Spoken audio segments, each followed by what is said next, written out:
اچھا، مجھے کتنی دیر بات کرنی ہے؟ ٹائم بتا دیجیے، 15 منٹ یا 20 منٹ، کیا ترتیب ہے؟ حضرت سب سے پہلے تو آپ کا بہت شکریہ، مجھے پتا ہے بہت زیادہ مصروف تھے۔ آپ 25 منٹ بعد ایک چھوٹا سا پہ کویشچن آنسر سیشن لے لیں گے، درمیان میں ہی سارے کویشچنز آ جائیں گے اور پھر بعد میں دعا ہو جائے گی انشاءاللہ۔ ٹھیک، الحمدللہ وکفا وسلام علی عبادہ الذین اصطفى، اما بعد فاعوذ باللہ من الشیطان الرجیم، بسم اللہ الرحمن الرحیم، والعصر سبحان ربک رب العزة عما یصفون وسلام علی المرسلین والحمد للہ رب العالمین۔ اللهم صل على سيدنا ومولانا محمد وعلى آل سيدنا ومولانا محمد وبارك وسلم۔ اللهم صل على سيدنا ومولانا محمد وعلى آل سيدنا ومولانا محمد وبارك وسلم۔ اللهم صل على سيدنا ومولانا محمد وعلى آل سيدنا ومولانا محمد وبارك وسلم۔ ہمارے پاس بہت ساری قیمتی چیزیں ہیں، سب سے زیادہ قیمتی چیز ہمارے پاس جو ہے ہمارا ایمان ہے۔ ایمان سے بڑھ کے کچھ بھی نہیں، ہر چیز اس پہ قربان کی جا سکتی ہے۔ اس کے بعد صحت ہے، صحت بہت بڑی نعمت ہے، اور صحت ہوتی ہے تو انسان ایمان کی حفاظت بھی اور ایمان کے اعمال بھی کر سکتا ہے۔ دو چیزیں، دو نعمتیں ایسی ہیں جو ہیں بہت قیمتی، انتہائی قیمتی، لیکن عام طور سے لوگ ان کو مس یوز کرتے ہیں۔ ان دو نعمتوں میں سے ایک نعمت تو فرصت کی ہے اور دوسری نعمت جو ہے وہ صحت کی ہے۔ فرصت کی نعمت یعنی وقت کی قدر، یہ بہت کم لوگ کرتے ہیں۔ امام شافعی رحمۃ اللہ علیہ فرماتے ہیں کہ وقت کو صحیح کام پر استعمال کر لو، ورنہ یہ وقت تمہیں غلط جگہ استعمال کر دے گا، وقت ضائع کروا دے گا۔ وقت کو ضائع ہونے سے بچاؤ۔ ہم نے دنیا میں دیکھا کہ آج کے زمانے میں بہت ساری بڑی بڑی کمپنیز نے صرف وقت کو بچا کے بلینز آف ڈالر بچائے ہیں، کمائے ہیں یا بچائے ہیں، یا اپنی ارننگ میں اضافہ کیا ہے۔ اگر ہم لوگ بھی وقت کی قیمت کو سمجھیں اور اپنے وقت کو بچانے کی فکر کریں تو الحمدللہ ہم اپنی آخرت کو بنا سکتے ہیں، ہم اللہ کو راضی کر سکتے ہیں، ہم نبی کریم صلی اللہ علیہ وسلم کو راضی کر سکتے ہیں، صرف اپنے وقت کا صحیح استعمال کر کے۔ دنیا کے اندر ہر سال کمپنیز کیا کرتی ہیں، بڑے بڑے ادارے کیا کرتے ہیں، جو گزشتہ سال ختم ہو چکا ہوتا ہے، ہو رہا ہوتا ہے، اس کا ایک جائزہ لیتے ہیں کہ ہم نے کیا کمایا، کہاں نقصان کیا، ایکسپینس کیسے ہوئے، پھر اس پورے سال کو سامنے رکھ کر اگلے سال کی پلاننگ کرتے ہیں اور اگلے سال کو پہلے سے بہتر گزارنے کی کوشش کرتے ہیں کہ جی ہمیں ہر آنے والے سال میں اتنی ہماری سیلز زیادہ ہونی چاہیے، اتنا پروفٹ زیادہ ہونا چاہیے، اور اتنے خرچے ہم جو ہمارے اوپر زیادہ تھے ان کو کم کرنا چاہیے۔ اس حساب سے مختلف پلاننگ ہو رہی ہوتی ہے۔ بحیثیت مسلمان میری اور آپ کی ذمہ داری یہ بنتی ہے کہ 2022 کے ہم سارے اعمال کا ایک چھوٹا سا کاغذ بنائے، ایک چارٹ بنا لیں، یہ دیکھیں ہم نے نیک اعمال کون کون سے کیے، ان کو لکھیں۔ بھئی نماز پابندی سے پڑھی تو الحمدللہ کچھ اعمال کو ہم نوٹ کر لیں۔ اس کے بعد اللہ سے مانگیں، یا اللہ یہ جو اعمال میں نے کیے اپنی رحمت سے ان کو قبول فرما لیجئے، اور جو کمی کوتاہیاں ہیں ان کے اوپر توبہ استغفار کر لیجئے۔ اگلے 2023 کا پلان اعمال کے حساب سے پہلے سے بہتر بنائیں کہ میں نے اپنے اندر کیا امپروومنٹ لانی ہے۔ تو جب ہم چارٹ بنا لیں گے، اس کو نوٹ کر لیں گے، تو انشاءاللہ اگلا سال ہمارا اس سے بہتر ہو سکتا ہے اگر ہم کوشش کر لیں۔ اور اسی طرح ایک دوسرا پیپر لیں، اس میں ہم اپنے گناہوں کو نوٹ کریں کہ ہم نے اس سال کیا کیا غلطیاں کی، کہاں کہاں نافرمانی رہی، زندگی کا کون کون سا ایسا حصہ ہے جو میں نے اللہ کی نافرمانی میں گزارا۔ اس کو دیکھنے کے لیے بہت آسان کام ہے کہ 24 گھنٹے کی جو ہماری پوزیشن ہے نا، 24 گھنٹے کی جو روٹین ہے اس کو لکھ لیں۔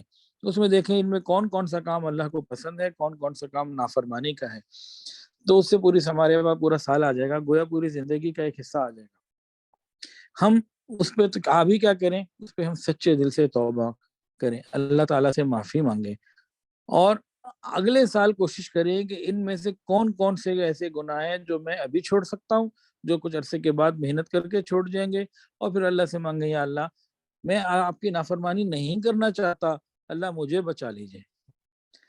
تو اس سے ہمارا اگلا سال بہتر ہو جائے گا۔ دنیا کے اندر ساری کمپنی اس قسم کے کام کرتی ہیں بزنس کو لے کے، ہم اللہ رب العزت کو راضی کرنے کے لیے اور آخرت کو بہتر بنانے کے لیے یہ 2 پیپر بنا لیں اور اس کی کوشش کر لیں گے تو انشاءاللہ ہم بہتر ہو جائیں گے. بہت سارے لوگ یہ کہتے ہیں ہم سے ہوتا نہیں ہے.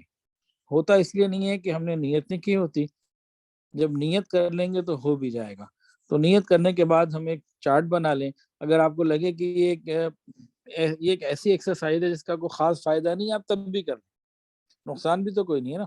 تو جب ہم ارادہ کر لیں گے، سوچ لیں گے، 2 پیپر بنا لیں گے، پھر اللہ کے سامنے رکھیں، یا اللہ مجھ سے نہیں نیکیوں میں اضافہ ہو سکتا، یہ گناہ مجھ سے نہیں چھوٹ سکتے، نیکی میں اضافہ کرنا چاہتا ہوں، گناہ چھوڑنا چاہتا ہوں، ہو نہیں سکتا مجھ سے، اللہ میری مدد فرما دیجئے، میں نے اتنا کام کر دیا، آگے آپ ہاتھ پکڑ لیجئے، مہربانی فرما دیجئے. تو انشاءاللہ العزیز یہ ایک انتہائی سادہ سا عمل ہے، اس سے ہمارے اعمال بہتر ہو جائیں گے انشاءاللہ تعالی. اس کے علاوہ ہمارے معاشرے میں نا ایک لفظ بہت مشہور ہے، سالگرہ کہتے ہیں اس کو. برتھ ڈے بھی اس کا ایک کہہ سکتے ہیں، لیکن سالگرہ کی ہی میں بات کر رہا ہوں. تو ہم ہر نیا سال آنے کے اوپر جو ہے، ایک آدمی 40 کا تھا، پھر 41 کا ہوا، پھر 42 کا ہوا، پھر 43 4 45 چلتا رہا. ہر آنے والے سال کو وہ کیا سمجھ رہا ہوتا ہے؟ وہ یہ سمجھ رہا ہوتا ہے کہ میری زندگی بڑھ رہی ہے، میں پہلے 41 کا تھا، 42 کا ہو گیا، پھر 43 کا ہو گیا، وہ یہ سوچ رہا ہوتا ہے. حالانکہ اس سوچ کا زاویہ ٹھیک نہیں. اس سوچ کے زاویے کو، اینگل کو چینج کرنے کی ضرورت. کیا سوچنا چاہیے؟ جب سال گزر گیا، یہ سوچے کہ میں جب دنیا میں آیا تھا تو اپنی زندگی کا ایک ٹائم لے کر آیا تھا. 60 سال، 50 سال، 65 سال، 70 سال، 45 سال، وہ ٹائم تو مجھے نہیں معلوم. اس ٹائم میں سے جو اللہ کے علم میں ہے، وہ ایک سرٹن ٹائم ہے، اس میں سے میرا 1 سال اور کم ہو گیا. یعنی اگر میں 42 کا ہوں تو 42 ایئرز میں نے اس کے ایکسپینڈ کر دیے. اب 43 کا ہو رہا ہوں تو ان میں سے ایک اور کم کر دیا. اب میرے پاس وقت تھوڑا رہ گیا. اب میری وہ رات جو قبر میں لکھی ہے، وہ قبر ہی میں آنی ہے، وہ کہیں دائیں بائیں نہیں ہو سکتی. میں اس کے قریب ہوتا جا رہا ہوں، میں ادھر بڑھتا چلا جا رہا ہوں. تو ہمیں سالگرہ کو کیسے لکھنا چاہیے؟ سالگرہ. سالگرہ لکھتے ہیں، آخر میں ہاں آتی ہے، تو آخر میں ہم ہاں کبھی نہ لگائیں، الف لگائیں. سال نیچے گر گیا، سال گرا. کاؤنٹ ڈاؤن ہمارا شروع ہو چکا ہے. جس وقت میں اور آپ زمین پر آئے تھے، ہمارا کاؤنٹ ڈاؤن اسی وقت اسٹارٹ ہو چکا تھا. ہم اس کاؤنٹ ڈاؤن والی فگر کو زیادہ فوکس کریں. یہ جو بڑھنے والی فگر ہے، اس کو پیچھے کریں. اس سے کیا ہوگا؟ الٹیمیٹلی آخرت کی طرف ہماری توجہ بڑھ جائے گی، اور ہم کوشش کریں گے کہ یا اللہ، یہ آنے والا وقت، اگلا سال ہو سکتا ہے میری زندگی کا آخری سال ہو. کتنے ایسے لوگ تھے جنہوں نے 1 جنوری 2022 میں تو زمین پہ سانس لیا ہوگا، لیکن آج 31 دسمبر 2022 کو زمین پہ موجود نہیں، وہ زیر زمین چلے گئے. ہم 2022 1 جنوری میں بھی تھے، آج اللہ کے فضل سے 31 دسمبر کو بھی بیٹھے، لیکن اگلے سال کیا ہونے والا ہے کوئی نہیں جانتا. تو ہم کاؤنٹ ڈاؤن کی جو ہے نا وہ فکر رکھا کریں. یہ نہ دیکھیں کہ اتنے سال آگے رہ کتنے گئے. اس کے اوپر ہمارا فوکس ہوگا تو ہم سیدھے رہیں گے انشاءاللہ العزیز.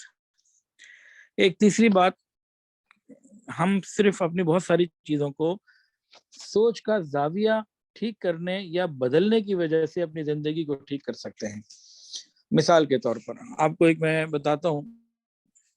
میں اور آپ، تقریباً ہر مسلمان امام مہدی کے انتظار میں. پہلے تو آپ ذرا جواب دیجئے لکھ کے کہ کیا یہ ٹھیک ہے کہ نہیں، ہم لوگوں کو، مسلمانوں کو امام مہدی کا انتظار ہے یا نہیں؟ جی بس ٹھیک ہو گیا، امام مہدی کا انتظار ہے. لیکن جب ہم یہ سوچتے ہیں نا کہ امام مہدی آئیں گے، تو کیا ہوتا ہے؟ ہم اپنے جذبات میں ٹھنڈے پڑ جاتے ہیں. وہ کہتے ہیں جب امام مہدی آئیں گے پھر وہی سب کچھ کریں گے. جب امام مہدی آئیں گے تو دین بھی ٹھیک ہو جائے گا، مطلب دین پھیل جائے گا، عام ہو جائے گا، اور ہم عمل میں پیچھے ہٹ جاتے ہیں. ہمیں کیا سوچنا چاہیے؟ یہ نہیں سوچنا چاہیے کہ امام مہدی آنے والے ہیں، یہ سوچنا چاہیے کہ دجال آنے والا ہے. خالی امام مہدی نے نہیں آنا، دجال نے بھی آنا ہے. حضور صلی اللہ علیہ وسلم نے دجال سے ڈرایا، بے شک ڈرایا، بار بار ڈرایا، اتنا ڈرایا کہ صحابہ کرام کہتے ہیں کہ ہمیں یہ لگتا ہے کہ دجال بس کسی جھاڑی کے پیچھے چھپا ہوا ہے، ہم باہر نکلیں گے ہمیں مل جائے گا. ہم باہر نکلیں گے تو ہماری ملاقات ہو جائے گی. حتیٰ کہ ایک مرتبہ حضرت حفصہ رضی اللہ عنہ، امی عائشہ صدیقہ رضی اللہ عنہ، غالباً یہ دونوں ایک تیسری ام المومنین کے پاس گئیں اور ان کو جا کے یوں کہا ایک مذاق میں کہ آور آ گیا۔ آور کہتے ہیں کانے کو، ایک آنکھ والا، دجال ایک آنکھ والا ہوگا۔ وہ سمجھی کہ شاید یہ کہہ رہی ہیں کہ دجال ظاہر ہو گیا، یعنی ان کے عام ماحول میں بھی آور کا، آور تو کانے کو کہتے ہیں، دجال تو ضروری نہیں ہے، لیکن دجال ایک کانا ہے۔ تو جیسے ہی کہا آور آ گیا تو سمجھے شاید دجال ہی آ گیا، یعنی اس معاشرے میں دجال کا اتنا ذکر ہوتا تھا بچنے کے لیے کہ ہم کیسے بچیں گے، ہمیں بچانے کی فکر کرنی ہے۔ تو جب ہم یہ سوچتے ہیں کہ امام مہدی آنے والے ہیں، ہم ٹھنڈے پڑ جاتے ہیں، اور جب یہ سوچے بندہ کہ دجال نے آنا ہے، وقت قریب آ گیا، دجالی فتنے شروع ہو چکے ہیں، اب دجال کبھی بھی آ سکتا ہے، یہ چیز ہمیں اعمال صالحہ پر لائے گی، گناہوں سے بچنے کی ہمیں ہمت ہوگی، توفیق ہوگی۔ بھئی کچھ تو کر لو، آ گیا تو پھر تو کچھ بھی نہیں رہے گا، پھر تو اور معاملات خراب ہو جائیں گے، پھر پتہ نہیں کیا ہوگا۔ تو صرف تھوڑا سا سوچ کا زاویہ بدلنے سے جو ہے نا آسانی ہو جاتی ہے۔ تو بس ہم نے سوچ کے زاویے کو بدلنا ہے کہ آگے آنے والا سال یہ ہماری زندگی کو اوپر نہیں لے جا رہا، ہمیں بلکہ اوپر اللہ کی طرف لے جانے کے لیے آیا ہے، کہ ہمارا اپنا جو وقت ہے، جو ہم وقت لے کر آئے تھے، وہ اس میں سے اتنے سال گزر گئے۔ جیسے میری عمر 47 ہے، میں 47 سال میں اپنے گزار چکا ہوں، اور اب واپسی کا سفر قریب ہے۔ تو جب ان چیزوں کو سوچیں گے تو انشاءاللہ اگلا آنے والا سال ہمارا بہتر ہوگا۔ تو 3 باتیں ہو گئیں۔ نمبر 1 بات کیا ہوئی، ہم 2 پیپر بنائیں، 2022 میں کون سے اچھے اعمال کیے اور 2022 میں کون سی غلطیاں ہو گئی۔ پھر دونوں پیپر کو سامنے رکھ کے، کہ کسی کو دکھانے نہیں، بتانے نہیں، یہ اپنی ایک اپنا ایک محاسبہ ہے، اپنی اکاؤنٹیبلٹی ہے، قیامت کے دن تو ہونی ہے، تو ہم خود کر لیں۔ تو نیک اعمال کو اللہ کے سامنے رکھ کے مانگے، یا اللہ قبول فرما لیجئے، اور اگلا سال بہتر کی توفیق عطا فرما دیجئے۔ گناہوں کو سامنے رکھ کر شرمندہ ہوں، یا اللہ غلطی ہو گئی معاف کر دیجئے، اگلے سال ارادہ کیجئے سارے یا جتنے میں چھوڑ سکتا ہوں میں اس کا ارادہ کرتا ہوں، اور پھر اللہ سے ایک فائنل دعا یہ مانگے، یا اللہ نیک اعمال بھی آپ کی توفیق کے بغیر میں نہیں کر سکتا، گناہ بھی آپ کی توفیق کے بغیر نہیں چھوڑ سکتا، اللہ میرے لیے آسان فرما دیجئے دونوں کام۔ تو اللہ تعالیٰ آسان فرما دیں گے انشاءاللہ العزیز۔ اور دوسری بات جو تھی وہ اینگل کی تھی کہ ہمارا وقت بڑھ نہیں رہا، کم ہو رہا ہے، زندگی اوپر نہیں جا رہی، کم ہو رہی ہے، ٹائم کم ہو رہا ہے۔ کاؤنٹ ڈاؤن پہ ہم دیکھیں، کاؤنٹ ڈاؤن کی طرف سوچیں۔ اور تیسری بات، ہم امام مہدی کا انتظار کرتے ہیں، اچھی بات ہے، لیکن اس سے زیادہ بہتر یہ ہوگا ہم دجال کے آنے کا سوچیں کہ اس کا وقت بھی قریب آ رہا ہے، اس نے آنا ہے۔ تو ہم ذرا اندر سے ایک دم اپنے بچاؤ کی فکر میں آئیں گے، اچھا بھی اس نے آنا ہے تو کچھ کرو، بھی کیا کرے، اچھا بھی نیک اعمال کر لو، سورہ کہف پڑھ لو، تو کچھ نہ کچھ انسان کے اندر احساس بڑھ جائے گا۔ تو بس یہ 3 باتیں میری فی الحال مکمل ہو گئیں۔ اللہ تعالیٰ قبول فرمائے، اور آپ لوگوں نے جو بھی سوال کا سیشن کرنا ہے، کوئی بات ہے تو انشاءاللہ العزیز میں اس کا جواب دے دیتا ہوں، اگر آتا ہوگا تو انشاءاللہ تعالیٰ۔ جی جزاک اللہ۔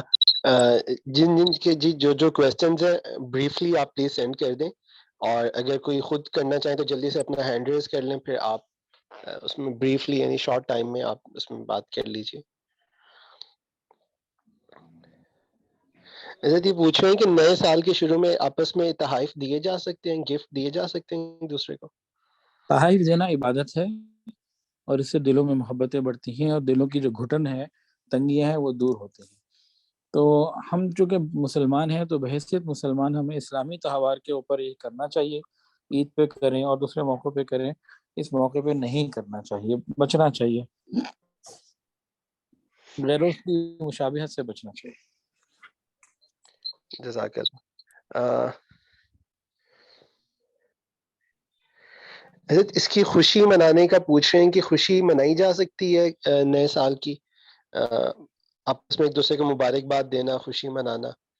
نئے سال کی خوشی ہوتی کیا ہے؟ اگر ہمارے اعمال اچھے ہیں تو خوشی کی مبارکباد دیں، اعمال خراب ہیں تو کس بات کی مبارکباد؟ یہ وقت تو صرف ایک تعلیم یعنی کہ پہچان کے لیے کہ اتنا وقت گزر گیا، ورنہ یہ سال آنا جانا ہماری زندگی میں کیا فرق لاتا ہے؟ تو خوشی جی تو بالکل اعمال سے ہوتی ہے، اور ان چیزوں سے تو نہیں ہوتی۔ جی اور بالکل اس صحیح۔ میں بھی زیادہ بہتر یہی ہے کہ ہم اسلامی سال کو ہی مقدم رکھیں، باقی بعض لوگوں کا یہ ہوتا ہے کہ وہ ان کا تعلق ہوتا ہے غیر مسلموں سے، کاروباری تعلق یا کوئی اور تعلق. کچھ لوگ رہتے ہی مسلمان غیر مسلم ممالک میں ہیں، تو وہ لوگ تو اوائڈ نہیں کر سکتے. وہ تو کہیں نہ کہیں ان کو کسی نہ کسی کو کوئی الفاظ، جیسے اس نے کوئی گریٹنگس کے کامنٹس بھیجے تو ہم کچھ نہ کچھ کہہ دیں. ان کے لیے تو پوزیشن کچھ اور ہے، لیکن ہمیں آپس میں مسلمانوں کو ایک دوسرے کے ساتھ یہ نہیں کہنا چاہیے. صحیح. بلکہ حضرت میں ایک جگہ سن رہا تھا کہ وہ بتا رہے تھے کہ نئے سال کے شروع میں کچھ لوگ سورہ یاسین پڑھتے ہوئے اور نوافل پڑھتے ہوئے نیا سال شروع کرتے ہیں، کہ وہ ان کا نیا سال اس طرح شروع ہو. یہ ادریس صاحب، آپ اپنا کویسچن کر لیجئے. محمد ادریس بھائی.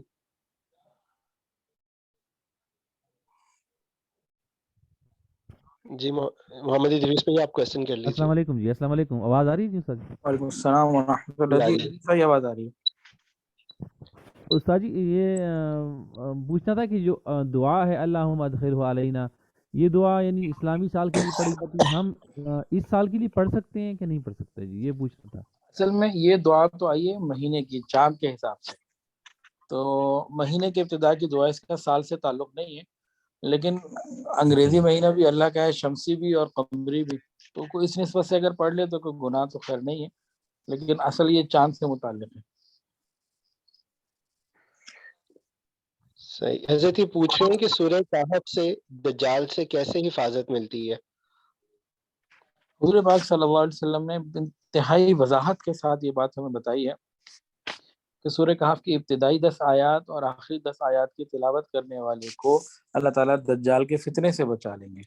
تو نبی علیہ الصلوۃ والسلام نے جو ایک طریقہ بتا دیا، ایک مومن کا یقین یہی ہونا چاہیے کہ حضور صلی اللہ علیہ وسلم جنہوں نے دجال کے آنے کی خبر دی، انہوں نے ہی اللہ کی طرف سے ہمیں یہ اطلاع دی، یہ جو پڑھنے والے ہوں گے اللہ بچا لیں گے. تو سادہ سی بات یہ ہے کہ اللہ ضرور بچائیں گے، ہم پڑھنا شروع کر دیں. اب کیسے بچائیں گے، کیا ہوگا، یہ ایک لمبی تفصیل ہے، تو اس میں ہمیں جانے کی ضرورت نہیں ہے. جب ہم نبی علیہ السلام نے ایک اطلاع کی تو سادہ علاج بھی بتا دیا. جی بالکل صحیح.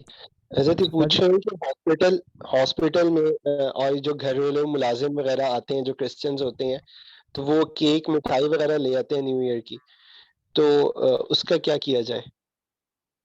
دیکھیں جی، ہمارے ہاں تو جو اس قسم کے لوگ ہوتے ہیں نا، وہ کیک تو ہمارے پاس کبھی نہیں لائے، وہ تو آگے پیسے لے کے جاتے ہیں جی ہمارے کرسمس ہے، فلاں ہے، ڈھمکا ہے. ہمیں تو کیک کبھی نہیں آیا، وہ تو آتے کچھ دے دو ہمیں. تو اس میں یہ ہے کہ بھائی ان کی تو عید ہے، آپ اس کو کچھ دینا چاہتے ہیں دے دیں. اب اگر وہ لے آئے ہیں تو دیکھیں، ایک میں جنرل بات کر رہا ہوں، میں اس کرسمس کی یا نیو ایئر نائٹ کی بات نہیں کر رہا ہوں، ایک جنرل بات کر رہا ہوں. کوئی بھی غیر مسلم ہمارے لیے کوئی کھانے پینے کی چیز لے کر آئے تو اصول 2 ہیں سمپل سے. اگر وہ حلال ہے اور پاکیزہ ہے، 2 چیزیں، حلال اور پاکیزہ ہے تو کھا سکتے ہیں، ورنہ نہیں کھا سکتے. تو ایک جنرل بات آ گئی. اب رہ گیا اس کے ساتھ اس کو جوڑ دینا، تو پھر اس میں تو مشابہت ہے نا، تو اس سے بچنا چاہیے. آ جائے اس کو لے کے رکھ لیں اور کسی اور کو بعد میں صدقہ کر دیں، یہ سب سے بہتر ہے. جی صحیح. حضرت یہ ایک سوال یہ ہے کہ اسٹارٹ کے اندر جس طرح ابھی آج آپ کا بیان ہوا، اس طرح جب بیان سنتے ہیں تو ہم پلان کرتے ہیں کہ انشاءاللہ ہم نے اپنے نیک اعمال کرنے، اپنی زندگی بدلنی ہے، مگر کچھ عرصہ اس کا اثر رہتا ہے اور پھر بعد میں دوبارہ وہی اسی ڈگر پہ چلنا شروع ہو جاتے ہیں. تو یہ کس طرح اس میں استقامت کس طرح رکھی جائے؟ سوال کے اندر اس کا جواب ہے کہ یہ جو جس صحیح ڈگر پہ چلنا شروع ہوئے، یہ کسی بیان کی وجہ سے ہوئے، کسی مجلس کی وجہ سے ہوئے، کسی صحبت کی وجہ سے ہوئے. تو اسی چیز، جو چیز ہمیں ٹریک پر لا رہی ہے، تو اس چیز کی طرف ہم بار بار آئیں نا. جی بالکل ٹھیک. یعنی نیک جزاک. صحبت میں جتنا ہم اپنے آپ کو رکھیں گے، کانٹیکٹ میں رہیں گے، تو خود بخود بہتری آئے گی انشاءاللہ. صحیح. حضرت ایک اس میں یہ ہے کہ جو باہر کے ممالک میں رہتے ہیں، تو یا جن کے غیر مسلموں کے ساتھ آپس میں آپ نے فرما دیا پہلے بھی، تو وہ اگر مبارکباد وغیرہ دیں تو ان کے ساتھ کس طرح پھر یعنی ان کو آپ پھر مبارکباد دے سکتے ہیں نیو ایئر کی؟ دیکھیں بیٹا، کبھی بھی شریعت میں آپ کو یہ نہیں ملے گا کہ غیر مسلم کو مبارکباد دینے کا کیا حکم ہے حدیث میں، لیکن ہمیں کہیں اور سے پرنسپلس لینے ہوتے ہیں. ذرا سمجھیے، ایک مسلمان نے کسی کو کہا السلام علیکم، دوسرا مسلمان جواب میں کہے گا وعلیکم السلام. کیا بات تو ٹھیک ہے نا؟ اب وہاں حدیث میں موجود ہے ایک غیر مسلم نے کسی مسلمان کو کہا السلام علیکم، اور مسلمان کہے گا وعلیکم، بس وعلیکم السلام نہیں کہے گا، یا پھر یوں کہے گا والسلام علی من اتبع الہدی، کہ ان کے اوپر سلامتی ہو جو ہدایت کے راستے پر ہیں۔ اب اس میں کیا ہے کہ اس کو جواب بھی دے دیا، اسے پتہ بھی نہیں چلا ہم نے کیا کیا، تو اب ہم یہاں کیا کریں؟ اس نے آپ کو کوئی مبارکباد دی، آپ اس کو ہدایت کی کوئی دعا دے دیں، بھئی اللہ تمہیں برکت دے اور اللہ تمہیں عزت دے۔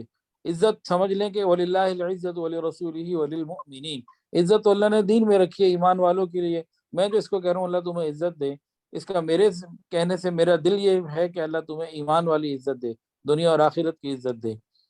تو اس طریقے سے دل اور دماغ کو حاضر کرتے ہوئے ہم چند اچھے الفاظ سوچ لیں جو ان کی آخرت کی فکر سے ہو، الفاظ سے موت اور قبر یا آخرت نہ آ رہی ہو، ہدایت نہ چاہے آ رہی ہو، لیکن ہماری اندر انٹینشن یہی ہو کہ دیکھو اللہ تمہیں سیدھے راستے پر لائے رکھے، ایسا کوئی جملہ تو اللہ تعالیٰ اگر غور کرتے ہیں نا اللہ دل میں ڈال دیتے ہیں تو وہ ان کا جواب بھی بن جاتا ہے اور ہماری طرف سے دعائیاں کلمات بھی ہو جاتے ہیں، اور ہماری ایک وہ جس کو کہتے ہیں نا کام کا بھگتانا وہ بھی ہو جاتا ہے، کیونکہ اکثر اوقات یہ ہوتا ہے کہ ہم یہ چاہ رہے ہوتے ہیں کہ بھئی ہم اس کی طرف سے کوئی نیگیٹو رویہ نہ لیں بس۔ جی بالکل صحیح۔ حضرت ایک سیکنڈ لاسٹ کویسچن ہے، اس کے بعد پھر ایک لاسٹ ہم لے کے ختم کر دیتے ہیں کویسچن آنسر سیشن۔ حضرت یہ پوچھ رہے ہیں کہ بچوں کو کس طرح سمجھائیں نئے سال کے بارے میں؟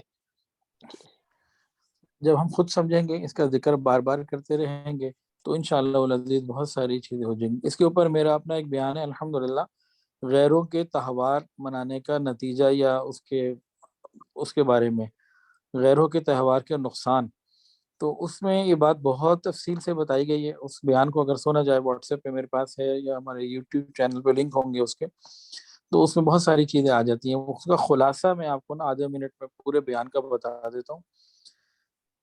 وہ یہ ہے ہمارا اللہ تعالیٰ کے ساتھ تعلق، ہمارا حضور پاک صلی اللہ علیہ وسلم کے ساتھ تعلق، یہ دو تعلق ایسے ہیں کہ یہ دونوں تعلق کے اوپر ہم بہت ساری ہر چیز قربان کر سکتے ہیں۔ اللہ نے ہمیں سب کچھ دیا اور ہم اللہ ہی کو چھوڑ کے اللہ ہی کے راستے کے خلاف چلیں تو کیا یہ مسلمان کو زیب دیتا ہے؟ تو جب ہم ان دو باتوں پہ غور کر لیں گے تو بچے خود بخود سمجھ جائیں گے۔ تیسری بات، غیروں کے تہوار بنانے سے ہمارے عقیدے خراب ہو جاتے ہیں، تو اس بیان میں اس کی پوری تفصیل بتائی گئی ہے۔ ہم دیکھنے میں تو خالی کرسمس اور نیو ایئر نائٹ کو دیکھ رہے ہیں، لیکن اگر ڈیپس میں جائیں تو ہمارے لیے معاملات بہت مختلف ہو جاتے ہیں، ہمارے بچوں کے عقیدے خراب ہو جاتے ہیں۔ جی ایسے ٹھیک، یہ یوٹیوب چینل کا لنک بھی شیئر کر دیتا ہوں میں انشاءاللہ بعد میں، تو آپ اس کو دیکھ لیجیے گا باقی سب آڈینس۔ حضرت ایک لاسٹ کویسچن یہ ہے کہ وہ پوچھ رہے ہیں کہ میں گناہوں سے بچنا چاہتا ہوں اور بار بار میں توبہ کرتا ہوں، پھر مجھ سے بار بار گناہ ہو جاتا ہے، تو میں کیا کروں؟ میں گناہوں سے نکلنا چاہتا ہوں مگر نکل نہیں پاتا۔ اس کا بھی وہی جواب ہے جو تھوڑی دیر پہلے ہوا، کہیں نہ کہیں ہمت کر کے ہم نیک مجلس میں آتے رہیں تو انشاءاللہ ٹھیک ہو جائے گا۔ باقی جب گناہ ہو جائے پھر توبہ کر لیں، پھر گناہ ہو جائے پھر توبہ کر لیں، یہ عمل بھی جاری رہے، یہ احساس کبھی نہ کبھی لے ہی آتا ہے۔ باقی تو نیک صحبت جو ہے نا اس کا حل ہے۔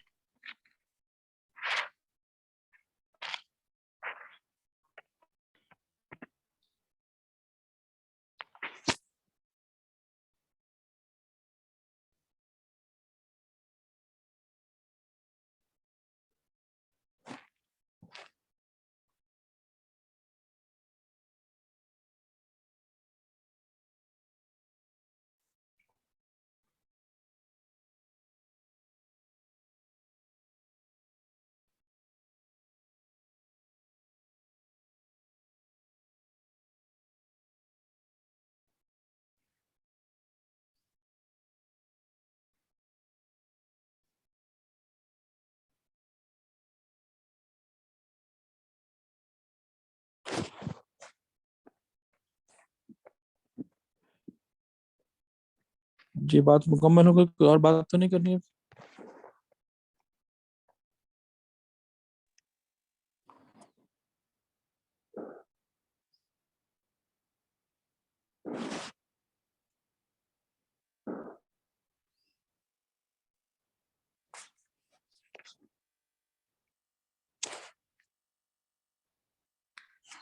یہ دعا کر لیجیے جی، اللہ پاک خیر فرمائے۔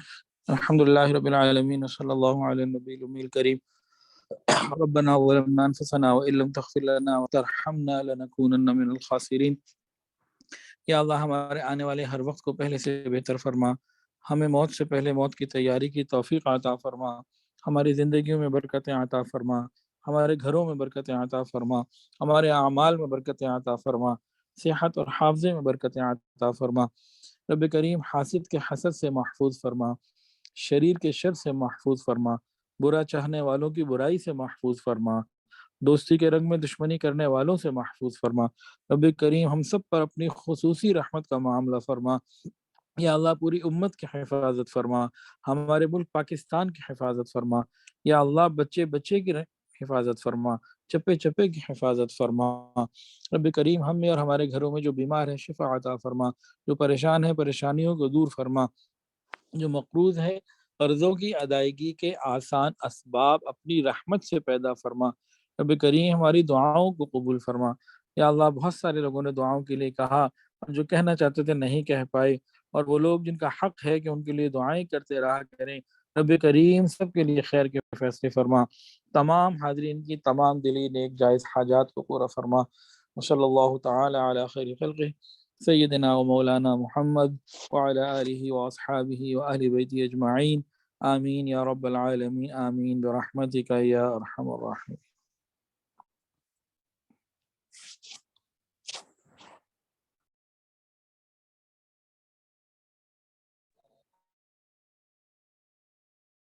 جوائننگ اس، آپ کا بہت شکریہ، آپ تشریف لائے اپنے وقت میں سے، حافظ ابراہیم صاحب نے وقت نکالا اور تشریف لائے، آپ سب کا ہی بہت شکریہ، آپ تشریف لائے، جزاک اللہ۔